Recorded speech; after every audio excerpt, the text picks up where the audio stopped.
आ चुके हैं हम अनूप सर के पास जानने के लिए भारत का प्रारंभिक इतिहास। आज का टॉपिक है भारत का प्रारंभिक इतिहास। भारत कहाँ से उत्पन्न हुआ और कब उत्पन्न हुआ, ये सारी चीज़ें आज हम जानेंगे अपने सर से, अनूप सर से। तो आइए चलते हैं सर के पास और जानते हैं कुछ रोचक बातें भारत के बारे में। सभी सुनने वालों को मेरा नमस्कार। भारत का इतिहास प्रारंभ करने से पहले मैं सभी सुनने वालों को आग्रह करना चाहूँगा कि वे लोग सब, अगर उनको अच्छा लग रहा है तो अपने कमेंट्स करें, सब्सक्राइब करें, लाइक करें। यदि उनके कोई सुझाव हैं तो वो भी हमें सुझाव देने का कष्ट करें। तो आज हम बात करते हैं भारत के इतिहास की। तो दोस्तों, जो भारत की हम बात करते हैं तो हमारे भारत का इतिहास लगभग 75,000 वर्ष पुराना है। जो पूर्व ऐतिहासिक काल था उसके अंदर पाषाण युग सबसे प्रारंभ में था, जब लोग जंगली जानवरों की तरह रहते थे। वो लगभग 5 लाख से 2 लाख हजार साल पहले की इतिहास है। उसके बाद एक कांस्य युग आया जो 3300 ईसा पूर्व सिंधु घाटी की सभ्यता के साथ हुआ। हमारे भारत की सभ्यता सिंधु घाटी से ही मिलती है। हमारे भारत में आर्यों का आगमन हुआ। आर्य लोग मध्य एशिया से आए। इसके लिए अलग अलग मत हैं, इतिहासकारों के अलग मत हैं, लेकिन जो आज के युग में डीएनए टेस्ट के द्वारा वो किया गया है तो उसमें यही पाया गया है कि जो हम लोग हैं, आर्य की संतानें हैं, वो मध्य एशिया से आए हुए लोग हैं। उसके बाद वैदिक काल में जब आर्य ने पहला हमला किया था भारत पर, वो 1500 ईसा पूर्व किया था। आर्य जो भारत आए थे वो मजबूत सांस्कृतिक परंपरा लेकर के आए थे। संस्कृत उनकी भाषा थी। प्राचीन भाषाओं से में एक ही भाषा का ज़्यादा आर्यों ने के द्वारा उल्लेख पाया गया है। पूरे उत्तर भारत में खास तौर से गंगा के मैदानी एरिया में आर्यों ने अपना शासन चलाया। आर्य ने ही हमारे देश में वैदिक संस्कृति का निर्माण किया। यहाँ सांस्कृतिक कार्यक्रम, पूजा पाठ वगैरह आर्यों के द्वारा ही किए जाने लगे। आर्य वंश में ही हमारे यहाँ ब्राह्मण, क्षत्रिय और वैश्य, ये आर्यों की ही संतानें हुई, आर्यों से ही निकले हैं। दोस्तों, ये पूर्व काल के बाद हमारा जो मध्यकाल था, वो मध्यकाल मौर्य साम्राज्य के बाद प्रारंभ हुआ। इस पूर्व काल में ही हमारा मौर्य साम्राज्य स्थापित हुआ। 322 से 185 ईसा पूर्व इसके महान शासक थे चंद्रगुप्त मौर्य, जिन्होंने उपमहाद्वीप मगध को, जो आज बिहार के रूप में जाना जाता है, को अपनी राजधानी बनाया था। मौर्य वंश चंद्रगुप्त मौर्य द्वारा स्थापित एक वंश था जिसने भारतीय संस्कृति को काफ़ी प्रगति प्रदान की।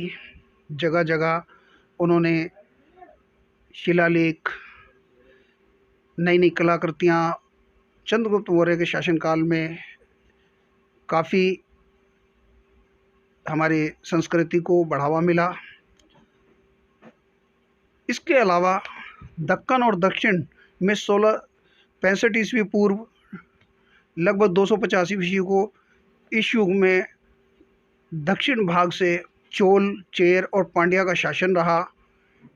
ये लोग सिंधु घाटी सभ्यता से भी रिलेटेड थे और आर्यों से पहले थे। ये द्रविड़ लोग बोले जाते थे।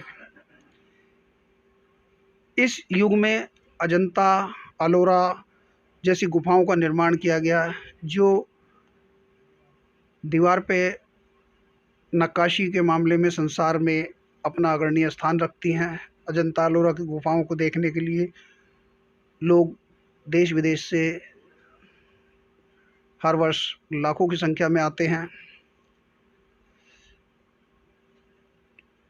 इसी समय में लगभग 606 से 647 ईस्वी में हर्षवर्धन ने शासन भारत पे किया। हुणों के आक्रमण के कारण इस वंश में बिखराव आ गया और छोटे छोटे राज्यों में ये वंश बट गया, और तभी ईसाई धर्म का आगमन भारत में हुआ। उससे पहले ईसाई धर्म भारत में नहीं था। दक्षिण राजवंश 500 ईसा से 750 ईस्वी में चले, जिसके मुख्य शासक चालुक्य, पल्लव और पांड्या थे। इसी समय में पारसी भारत आए और उन्होंने अपना शासन प्रसार किया।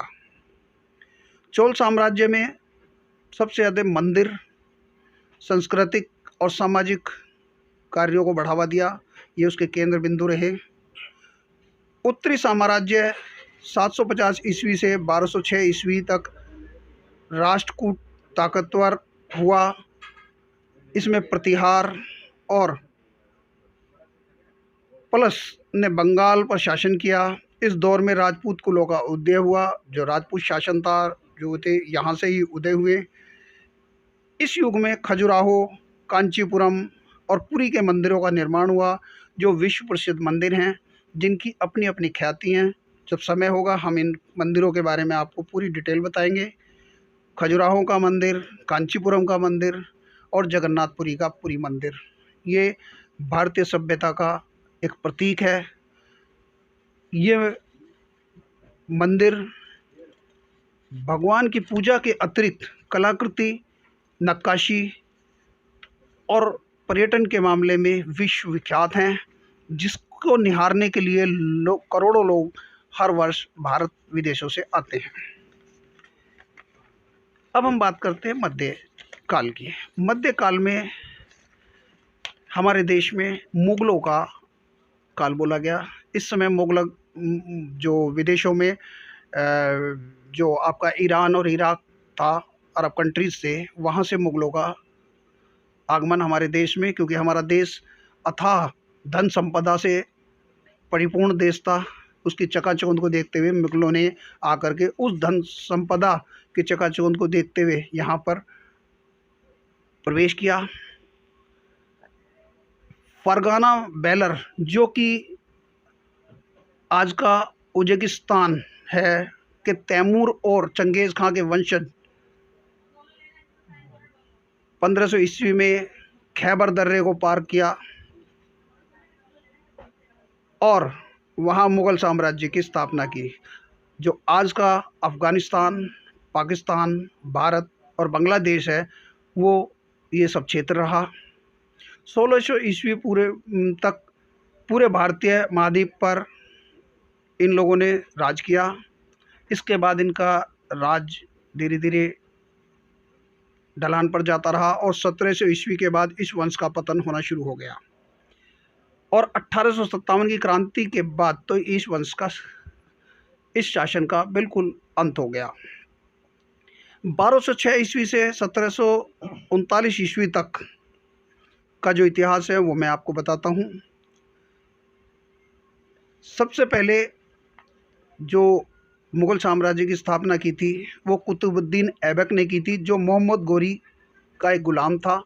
और मोहम्मद गोरी भारत को लूटने के लिए आया था और भारत को लूटने के बाद वो यहाँ पर अपने गुलाम कुतुबुद्दीन ऐबक को यहाँ का शासन दे करके वापस लौट गया था। गुलाम वंश का अंत 1739 ईस्वी में नादिर शाह के आक्रमण से हुआ। जैसा कि हमने पहले कहा था कि भारत प्राचीन काल में धन संपदाओं से संपन्न देश था। सबसे पहले 1712 ईस्वी में इराक के शासक अल हजाल ने मोहम्मद बिन कासिम को भारत भेजा था और सिंध क्षेत्र पर अधिकार जिसने जमाया था। पहला मुग़ल आतंकवादी महमूद गजनवी, जिसने भारत पर 17 बार आक्रमण किया था, जिसमें इसका सन 1025 में किया हुआ आक्रमण सबसे विध्वंसक था। इसमें काफ़ी मारकाट मचाई थी। सौराष्ट्र में स्थित सोमनाथ मंदिर में इसने लूटपाट की थी, जिसमें लगभग 20 लाख दिनार की संपत्ति को ये लूट करके अपने देश ले गया था। जब ये आतंकवादी सोमनाथ मंदिर को लूट करके चला गया, इसके बाद इराक के पास एक गोर जगह है, गोर प्रदेश है, उसका दूसरा आतंकवादी मोहम्मद गोरी, उसने भारत के प्रांतीय राजाओं के साथ युद्ध लड़े। मोहम्मद गोरी एक क्रूर और लूटपाट वाला शासक था। मोहम्मद गोरी ने भारत पर आक्रमण किया। भारतीय राजाओं में पृथ्वीराज चौहान ने उसका डटकर मुकाबला किया। मोहम्मद गोरी और पृथ्वीराज चौहान के बीच 2 युद्ध हुए। मोहम्मद गोरी और पृथ्वीराज चौहान के बीच पहला युद्ध हुआ 1191 में। ये तराई का मैदान था जो थाने घाट के पास है। मोहम्मद गोरी को इसमें पृथ्वीराज चौहान ने हरा करके बंधक बना लिया था और बाद में उसको छोड़ दिया था। दूसरा युद्ध मोहम्मद गोरी और पृथ्वीराज चौहान के बीच 1192 में फिर तराई के मैदान में हुआ, क्योंकि इस बार मोहम्मद गोरी दुगनी ताकत और दुगनी सेना के साथ आया था। इस युद्ध में पृथ्वीराज चौहान की हार हुई। पृथ्वीराज चौहान की मृत्यु के बारे में अलग अलग इतिहासकारों के अलग अलग मत हैं। पृथ्वीराज के चौहान के दरबारी मित्र चंद्रबरदाई की कविता के अनुसार पृथ्वीराज चौहान की मृत्यु का जो वृत्तांत है वो इस प्रकार है कि मोहम्मद गोरी पृथ्वीराज चौहान को हरा करके बंदी बना के गौर ले गया था और वहाँ पर उसने उनको बंदी बना के रखा था। उसको ढूंढते हुए चंद्रबरदाई गए और फिर जब उन्होंने पृथ्वीराज चौहान के विषय में उनकी विशेष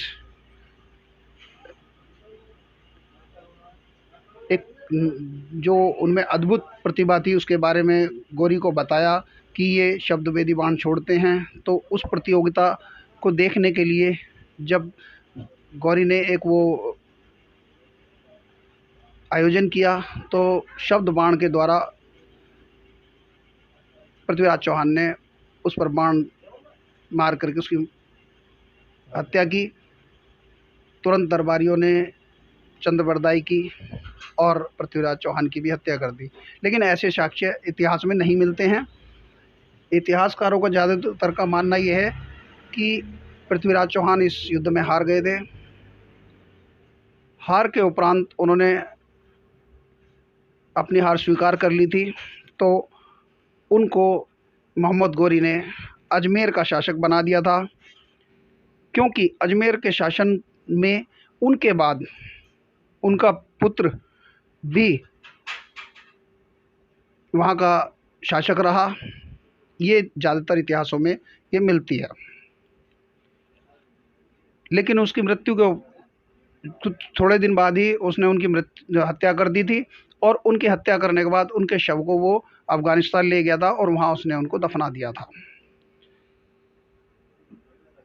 कन्नौज के राजा जयचंद थे जिन्होंने पृथ्वीराज चौहान को हराने में मोहम्मद गोरी की काफ़ी मदद की थी। बाद में मोहम्मद गोरी ने जयचंद का भी वध कर दिया था, उसके ऊपर भी आक्रमण किया था और उसका भी वध कर दिया था।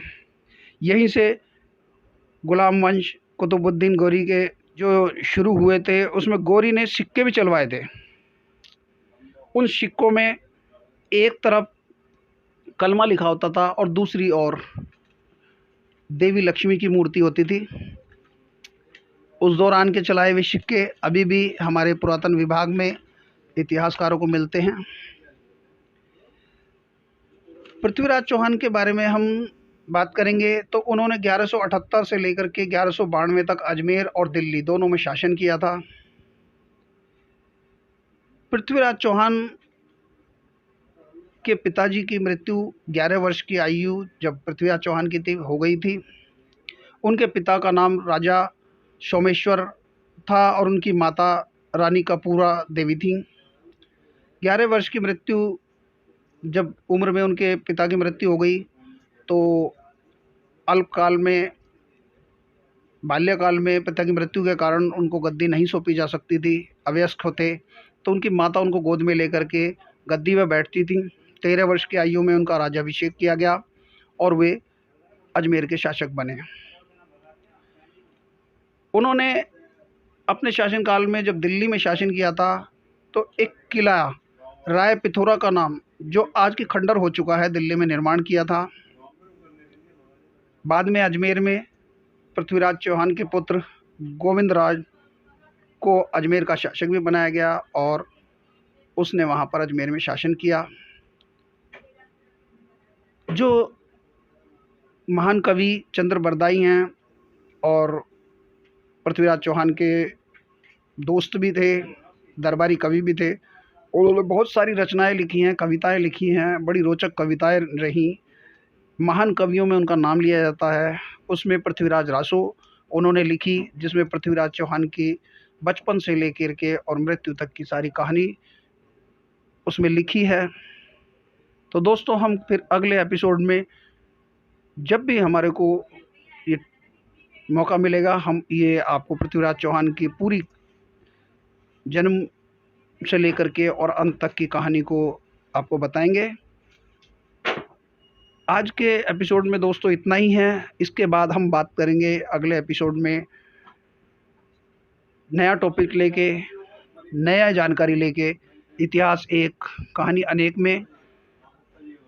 दोस्तों, मैं आपसे दोबारा यही अनुरोध करूंगा कि अगर यदि आपको ये चैनल अच्छा लग रहा है, हमारी जानकारियाँ अच्छी लग रही हैं, तो आप इसे सब्सक्राइब करें, लाइक करें, अपने कमेंट्स दें। धन्यवाद, नमस्कार। कितने मिनट की होगी? तो दोस्तों, ये थे सर जिन्होंने आपको बताया भारत के इतिहास के बारे में और पृथ्वीराज चौहान जी के बारे में। और अगर आपको हमारी जो ऐतिहासिक जानकारी अच्छी लगी तो हमारे चैनल को सब्सक्राइब करें, कमेंट करें और बेल आइकन ज़रूर प्रेस करें। अगले एपिसोड में मिलते हैं नई जानकारी के साथ। धन्यवाद।